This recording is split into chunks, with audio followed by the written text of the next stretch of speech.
মনে পড়ে সেই স্কুলের পাশে সিঙ্গারা, সমুচা, ঝালমুড়ি, ফুচকার কথা। এই তো আমার ছেলের স্কুলের পাশেই। আমার ছেলে তো যখনই বাসায় যাবে তখনই যাওয়ার পথে এগুলো নিয়েই যাবে, না নিয়ে উপায় নেই, ও এত পছন্দ করে। তারপর এখন নিয়ে নিচ্ছি। আগে তো সিঙ্গারা ছিল 2 টাকা, আর এখন সেই সিঙ্গারা হয়ে গেছে 5 টাকা করে। সব কিছুর দাম যেন অনেক বেড়ে যাচ্ছে। যাই হোক, আজকে রুটি বানাই নাই, তাই কয়েকটা সিঙ্গারা নিয়ে নিচ্ছি। এই তো বাসায় আসলাম, এখন আমি আমার ছেলে খেয়ে নিচ্ছি।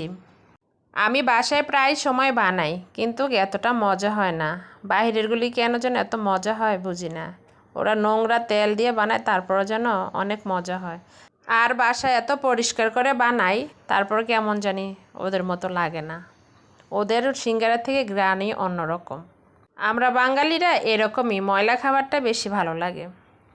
এই তো খাওয়া দাওয়া শেষ করলাম। সকালে ঘুম থেকে উঠেই সজনা পাতা ডালা থেকে পাতাগুলি খুলে পরিষ্কার করে তারপর ধুয়ে জালিতে রেখে গেছিলাম পানিটা ঝরার জন্য। এই তো পানি ঝরে গেছে, এখন রৌদ্র দিব ছাদে। এই সজনা পাতা কিন্তু অনেক রোগের জন্য উপকার, মানে এটা 300টা রোগের জন্য উপকার। আমার হাজব্যান্ড আবার এটা খায়। এটা এখন ছাদে শুকাইতে দিব, তারপর শুকালে ব্লেন্ডার করে পাউডার করব। 1 গ্লাস পানির সাথে 1 চামচ নিয়ে তারপর খাবে। সেদিন দেখলাম বাজারও বিক্রি করে, তা আমার বাসার আশেপাশে আবার অনেক আছে। যাই হোক, এখন রান্না করতে হবে।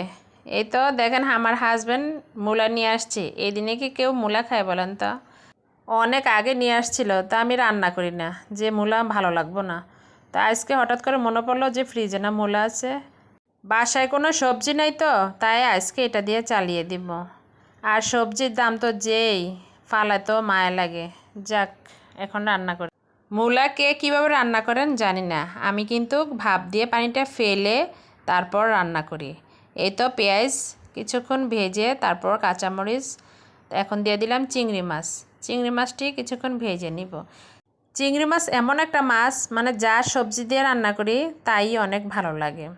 যাই হোক, এখন সব মশলা দিয়ে দিলাম, দিয়ে তারপর আবার নেড়ে চেড়ে দিচ্ছি।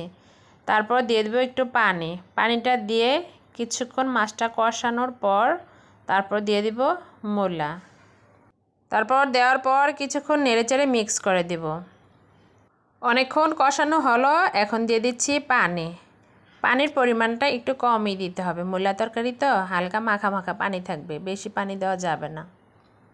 এখন একটু করলা ভাজি করব, তাই এখানে পেঁয়াজ আর রসুন দিলাম। তারপর দিয়ে দিচ্ছি এখন হলুদের গুঁড়া। হলুদের গুঁড়া দেওয়ার পর দিয়ে দিলাম এখন করলা আর আলু একসাথে কেটে নিলাম।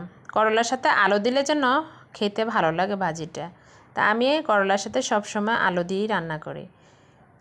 তারপর দেখেন একটা মাটির ঢাকনা দিয়ে সুন্দর করে ঢেকে দিলাম। এই তো কিছুক্ষণ পর আমার ভাজিটাও হয়ে গেছে। তা আজকের রান্নাবান্না এখানেই শেষ করলাম। ভালো থাকবেন সবাই। আল্লাহ হাফেজ।